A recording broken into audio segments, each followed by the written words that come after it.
Saya lebih baik daripada si Adam. Saya lebih senior, saya lebih teruji, saya lebih berpengalaman. Masa iya saya yang harus merendah-rendahkan diri depan Adam? Henti dulu.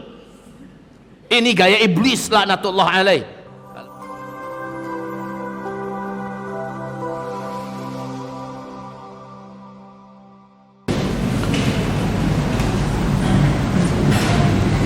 Hampir sepanjang zaman manusia-manusia terjelek di mata Allah, di mata Rasulnya, di awal zaman, di tengah zaman, di akhir zaman. Inilah orang-orangnya, munafikin dan munafikat. Cirinya secara fisik mereka adalah orang-orang kaya. Maaf, jangan ada yang tersinggung ya. Orang-orang kaya. Ini Al-Quran, bahasa Al-Quran semua ini. Yang kedua, tokoh-tokoh publik. Tokoh-tokoh publik, baik atas nama label agama atau non label agama. Yang ketiga adalah para pemimpin atau penguasa, pemimpin atau penguasa, apapun jenjangnya, jenjang lurah, jenjang camat dan sebagainya. Keempat, orang-orang kaya, tokoh-tokoh publik ya, yang sifatnya umum, pemimpin dan penguasa. Dan bahkan juga ada para cendekiawan, pemikir, cendekiawan, intelektual, kaum intelek.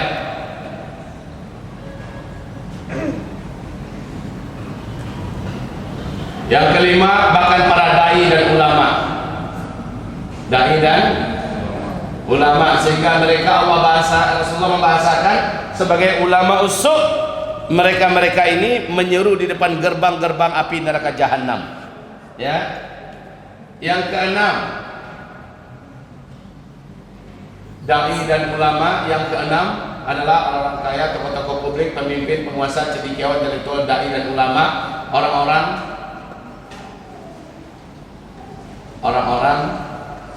ganteng dan cantik. Orang ganteng dan cantik. Maaf sekali lagi, jangan banyak tersinggung. Kalau yang tersinggung dia tuh ganteng-ganteng. Kebanyakan orang munafik itu kayak gini ya, kaya-kaya, berkuasa, tokoh-tokoh umat, pemimpin, penguasa, cendekiawan, intelektual, dai dan ulama, orang-orang ganteng dan cantik-cantik. Apa enggak ada orang soleh yang ganteng? Ada. Berarti dia nggak munafik. Apa nggak ada ulama yang lurus? Ada, dialah warasatul anbiya. Apa tidak ada penguasa yang benar? Ada. Tapi biasanya penguasa macam ini nggak lama Pak bisa berkuasa. Dengan cepat dia digulingkan, dengan cepat dia difitnah. Pelakunya siapa? Penguasa-penguasa yang munafik. Baik. Namun versi bahasa Al-Quran, mereka ini kayak gini. Tu'jibuka ajsamuhum. Tampilan mereka, status sosial mereka, kagum engkau dengan melihatnya, ya. Jadi orang ganteng dan cantik-cantik, kemudian orang-orang bertubuh kekar dan kuat, kekar dan kuat-kuat.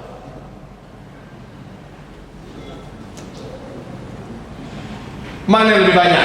Orang-orang kaya yang soleh, tokoh-tokoh publik yang soleh beriman, pemimpin-pemimpin penguasa yang soleh dan beriman, cendekiawan-cendekiawan intelektual yang beriman, dai-dai dan ulama yang soleh dan beriman, orang-orang ganteng dan cantik-cantik yang soleh dan beriman, kekar-kekar dan kuat-kuat tapi soleh dan beriman. Mana yang banyak? Munafikinnya atau mukminin mukminatnya? Mana yang banyak?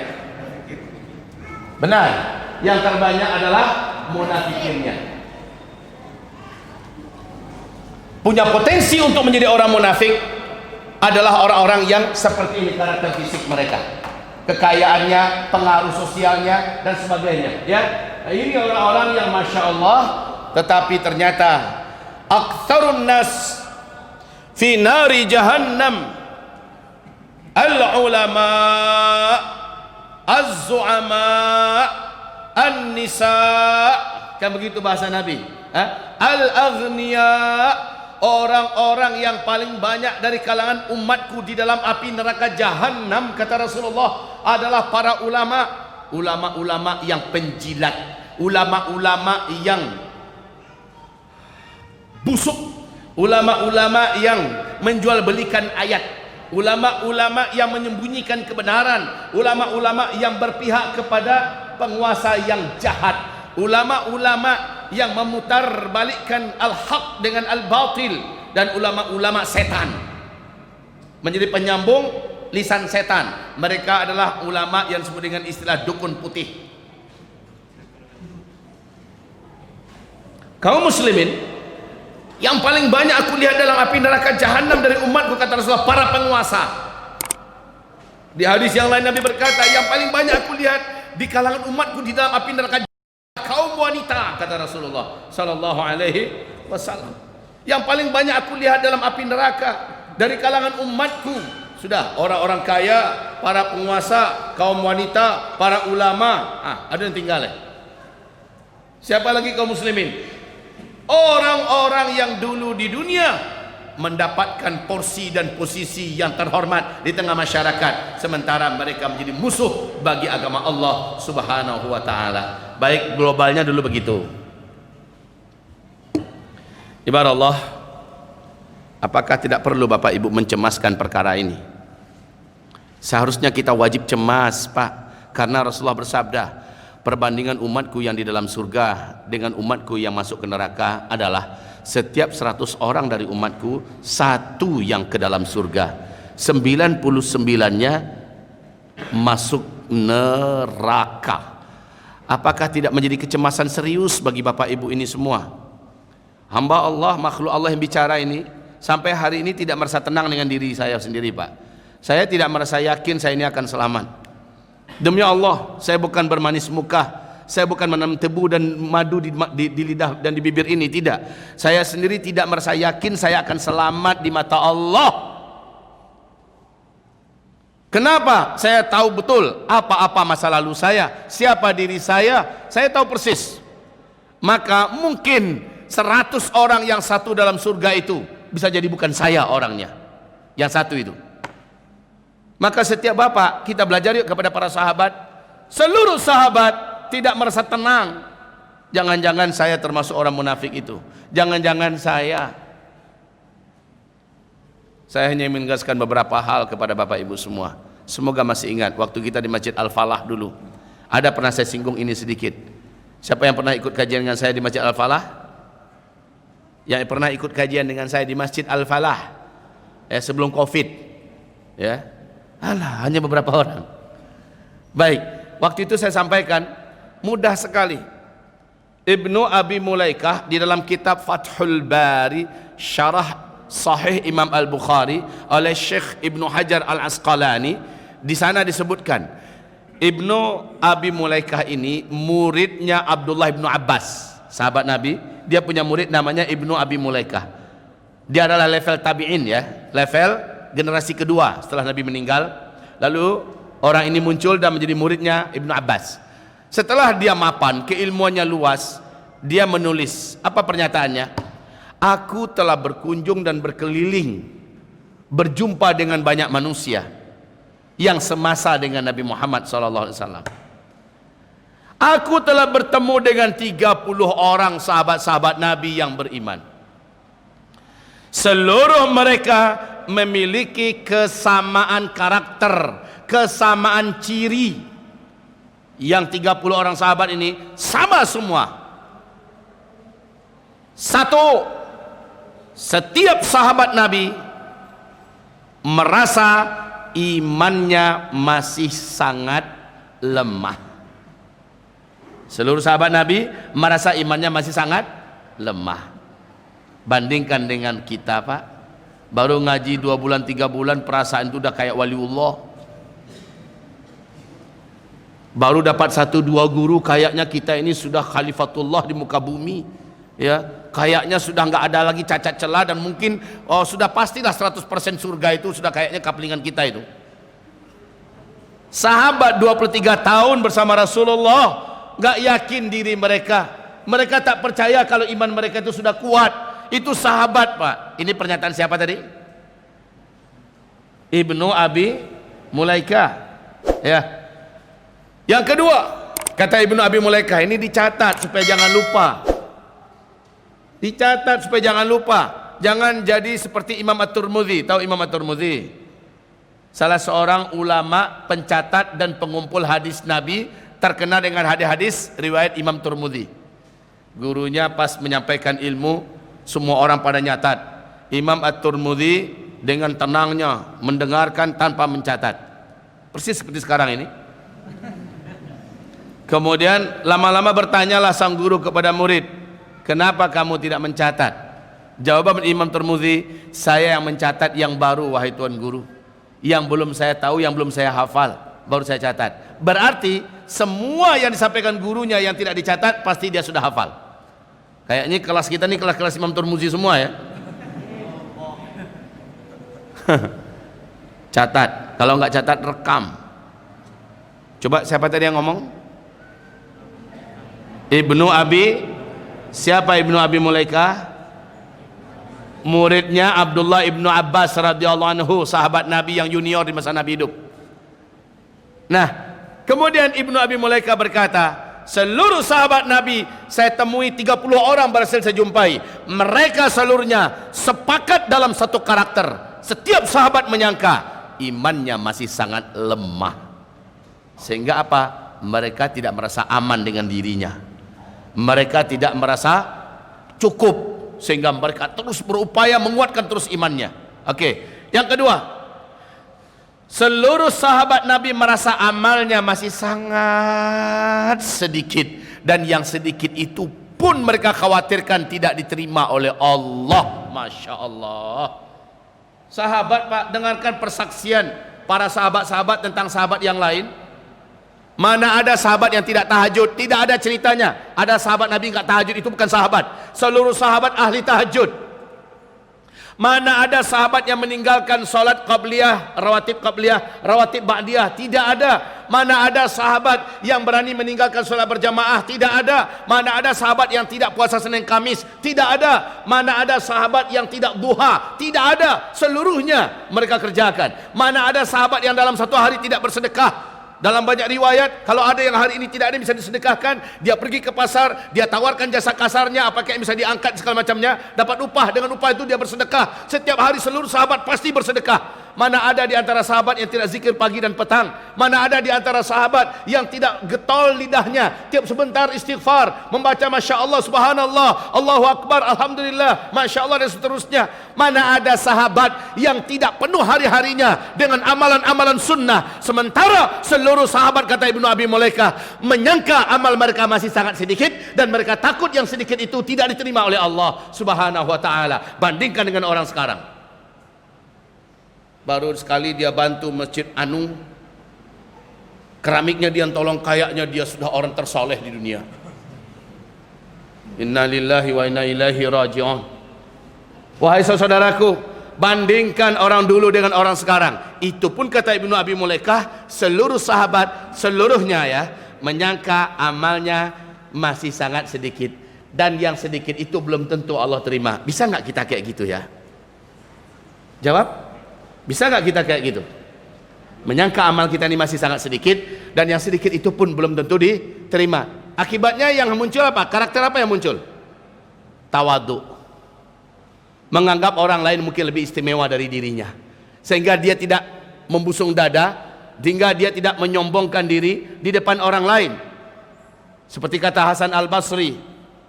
Hasan Al-Basri berkata, kalau saya berjumpa orang yang lebih tua dari saya langsung menyangka bahwa amalannya sudah jauh lebih banyak daripada saya, bahwa dia pasti akan menjadi orang yang akan di dalam surga Allah Subhanahu wa ta'ala. Itu keyakinan saya, bahwa saya ini nggak ada apa-apanya dibandingkan orang yang sudah lama hidup ini di atas ketakwaan kepada Allah. Kalau saya berjumpa dengan orang yang sebaya dengan saya menyangka mungkin orang ini ilmunya lebih tinggi dari saya, mungkin orang ini punya kelebihan khusus dan istimewa di sisi Allah, sehingga menjadikan saya menghormatinya dan memuliakannya. Kalau saya berjumpa dengan yang lebih muda, maka saya akan melihatnya penuh iri dan cemburu. Dia punya masa depan yang lebih dalam daripada saya, masa depan yang lebih mulia dan lebih harum daripada saya, sehingga dia pun akhirnya mendapatkan tempat dan posisi yang besar di hati Hasan Al-Basri. Orang yang kata seluruh para tabi'in paling dekat mirip dengan Rasulullah fisik wajahnya dan akhlaknya adalah Hasan Al-Basri. Hasan Al-Basri begitu mandangnya, Pak, supaya dia senantiasa tawadhu.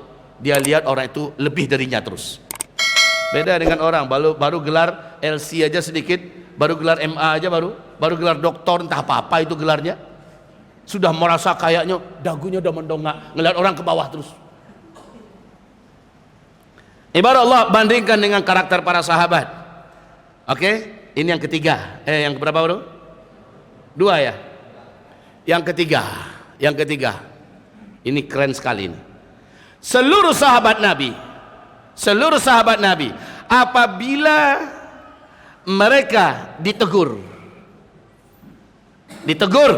bila mereka diperingatkan dengan ayat atau dengan hadis, diluruskan ia dengan nasihat, mereka langsung surut, mereka langsung melunak, mereka langsung menyimak, mereka langsung bersyukur, berterima kasih, bersyukur pada Allah, berterima kasih pada orang yang menasihati. Seperti kata Ali bin Abi Thalib radhiyallahu anhu, iqbalil haqqa walau kana min saghir. Kalau anak kecil yang menyampaikan nasihat kepadamu dan itu benar, terima walaupun itu anak kecil. Bandingkan dengan orang sekarang, Pak. Ang selimu ang selon tapui diang le. Kajambana lu lurus le. Ya. Kencing lu belum lurus, ingus lu belum kering, udah berani nasihatan gua. Gua ini paman lu. Gua ini mama lu. Sudah macam-macam caranya, Pak. Tidak begitu para sahabat. Kalau para sahabat kalau benar pasti diterima. Langsung melunak. Contoh.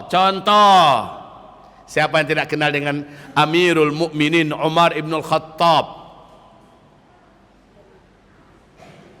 Khalifah Islam terkuat sepanjang sejarah. Setelah Abu Bakar, Umar yang naik. Nabi bersabda, kalau ada Nabi yang berhak lagi muncul menjadi Nabi setelah aku, Umar lah orang yang berhak menjadi Nabi. Saking kuatnya karakter Umar ini. Cerdas, tangkas, bijaksana, tajam cara pandangnya, dan berbagai kebaikan ada pada dirinya. Suatu ketika Umar naik ke atas mimbar, berpidato menggelegar, membakar, penuh semangat. Umar bin Khattab radhiyallahu anhu menyinggung tentang masalah mahar dalam pernikahan. Salah satu yang dibicarakan beliau tentang mahar. Kata Umar, mulai hari ini wahai ibu-ibu dengar baik-baik.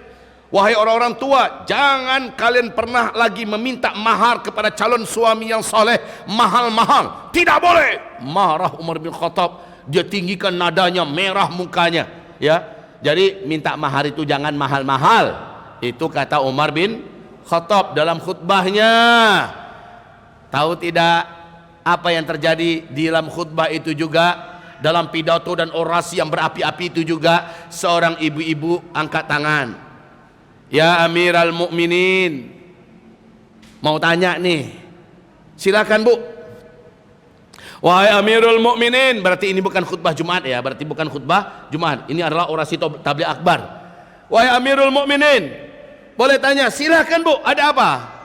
Allah berfirman dalam surat An-Nisa tentang, dia bacakan ayatnya, bahwa wanita berhak dan boleh meminta mahar mahal. Apakah ayat ini sudah dihapus? Apakah fatwa engkau menjadikan ayat ini mansukhah? Apakah fatwa engkau yang lebih kami dengar atau ayat? Umar bin Khattab terperanjat, langsung lisuinya Pak, canda kerupuk Palembang kan ya. Langsung ngempes dia. Melunak langsung Umar bin Khattab. Tertegun beliau. Padahal beliau alimnya jangan ditanya, Al-Quran 30 juz dalam kepalanya. Tapi kali itu dia tersengat dengan sengatan nyata dari ayat yang dibaca oleh ibu ini. Lalu apa kata Umar? Langsung, ini karakter para sahabat Pak. Kalau ada yang menegur, ada yang meluruskan, dan itu benar, maka dia tidak langsung bela dirinya.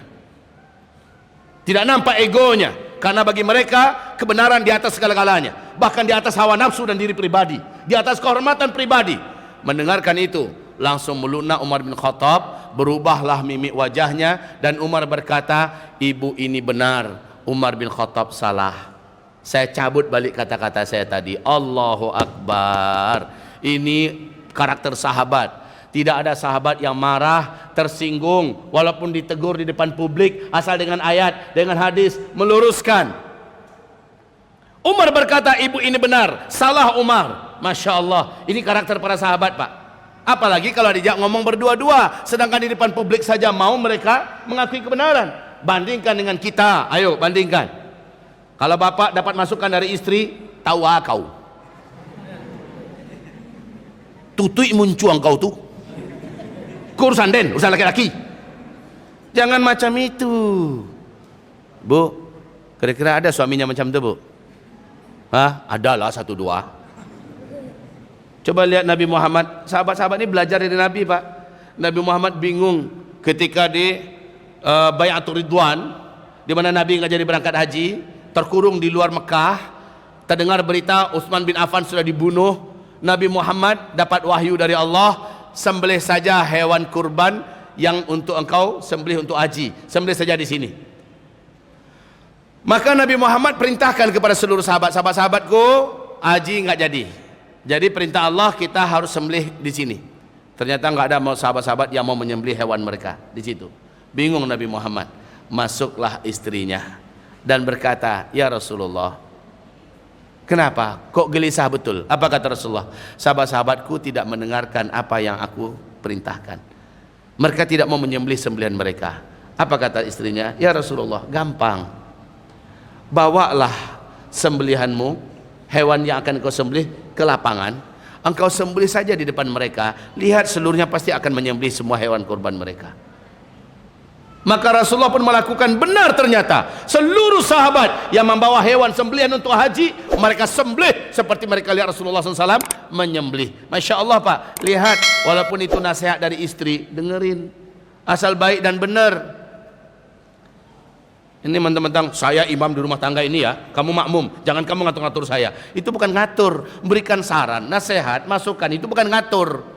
Coba lihat kembali karakter para sahabat. Kita belajar dari karakter ini ya. Senang ditegur, suka dinasehati, hobi kalau ada yang meluruskan dengan ayat, dengan hadis. Jangan basi kare harang, dan laki kau, dan mamaang. Saya doktor, kamu baru insinyur. Saya ini sudah profesor, kamu baru sekedar LC. Jangan, itu udah bahasa iblis. Iblis lah, saya lebih baik daripada si Adam, saya lebih senior, saya lebih teruji, saya lebih berpengalaman. Masa iya saya yang harus merendah-rendahkan diri depan Adam? Henti dulu. Ini gaya iblis laknatullah alaih. Melunak dia. Ini pengalaman nyata. Di Padang Panjang terjadi debat terbuka antara seorang doktor. Dia mendapatkan doktornya dari luar negeri, dari KKK. Ya, dari Amerika, dari Kanada, dari luar negeri dapat doktor. Sementara yang ini Matan Al-Azhar cuman LC. Hanya LC. Terjadi debat. Dalam debat kalah dan patah-patah dalil si doktor ini oleh yang LC ini. Akhirnya muncullah sifat ananiahnya. Sifat busuknya nampak. Apa katanya? Dia munculkan dirinya. Apa katanya? Kamu baru LC kan? Kamu baru kemarin selesai belajar kan, dan pangkatmu baru LC kan. Saya ini sudah doktor, nggak level kamu berani membantah doktor. Ini adalah Ini adalah lembaga ilmiah. Jadi level yang harus berhadapan dengan saya itu level doktor, bukan macam kamu. Setelah dia tidak mampu mengalahkan dalil-dalil yang dibacakan oleh sang LC, muncul gaya iblisnya. Na'udzubillah. Maaf, kembali kita kepada pembicaraan kita nomor 5. Dai dan ulama atau cendekiawan dan intelektual menyombongkan diri.